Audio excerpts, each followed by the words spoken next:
In this video, you're gonna learn the Twixtor effect, one of the most wanted effects. Let's see where we wanna do the slow-mo. Right here. Till here. Now I'll make a copy of this thing. Just right click on the import area. Go to this new item and as the black video. Yeah. Make a mark where this ends. Delete this one. Change its speed to 300%. Oh, sorry, that's a lot.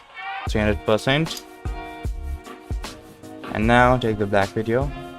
Fill the gap to this marker with the black video.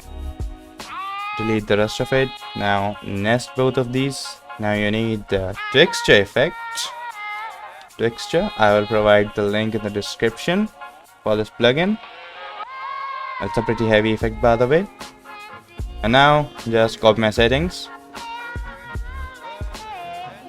Image prep, delinearize,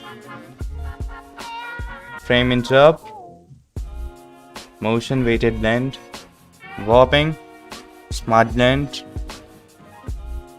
BG sensitivity 100%. So it has a problem.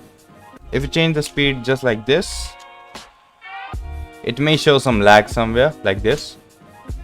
But if you do this and 1 2 3 go, and now this like 50%, yeah, it will work fine. Now you can see it's like one of the best, not gonna say best, but it's pretty nice speed ramp plus warp, I mean Twixtor. Let's change it to 10%. Why not?